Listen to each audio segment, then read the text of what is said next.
Growing up as the son of Warren Buffett, you might assume that Peter Buffett had life handed to him on a silver platter. But you'd be wrong, as Peter explains in his new book, Life is What You Make It. He spoke with us about what it's really like to have the world's most famous investor as your dad.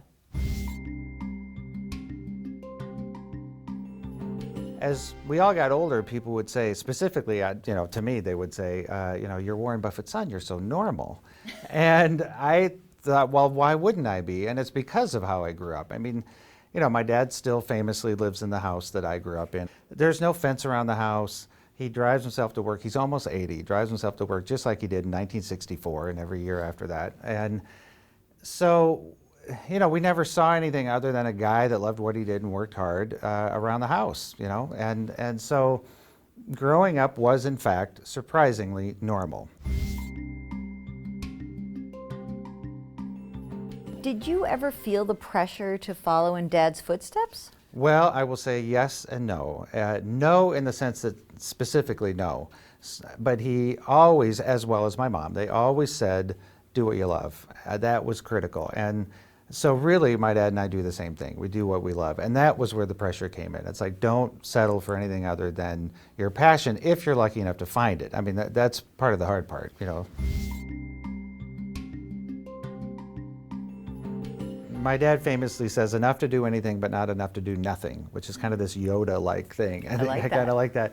And it actually wasn't them. My grandfather left all the grandchildren a farm. And my dad didn't believe in two things. One, inherited wealth, but the other was the misallocation of capital. So here he had this conundrum because the farm was a misallocation of capital, but if he changed where that money was, it would be more inherited wealth. Luckily, misallocation won out. He sold the farm, got Berkshire stock, and so when I was 19, I got $90,000 of Berkshire stock. And that's through my grandfather, really. And so that's what I had to work with. And of course, that's a lot of money in today's dollars. It could be $250,000 or something. So that's a lot of money. But you could go out and buy a house and buy a car and do a couple of, pragmatic things with it, and it would be gone. And so my choice was, with my dad's suggestion really, is to buy time. Honestly, my dad was not the go-to guy for financial advice. If I had specific questions, he would answer them, but you know how safe he is with his investments. If I said, Dad, what should I do with my money? He'd say T-bills. He Right. would be completely safe. So he was not going to dispense a bunch of little tricks of investment and here's how you can make money fast. That's not what he does. Mm-hmm. So really what I learned from him was more about brand building. I learned about how I could build my own brand to be more of instead of a commodity where I'm writing music for commercials, I could be an artist, get into television and film and records and things like that. So it was, and instead of moving to Hollywood after Dances with Wolves, I stayed in Milwaukee where I was living to kind of follow my own path, much like he did with staying in Omaha as opposed to Wall Street. So it was more of these broader takes on how to build your life your way that I learned from him than specific financial tips.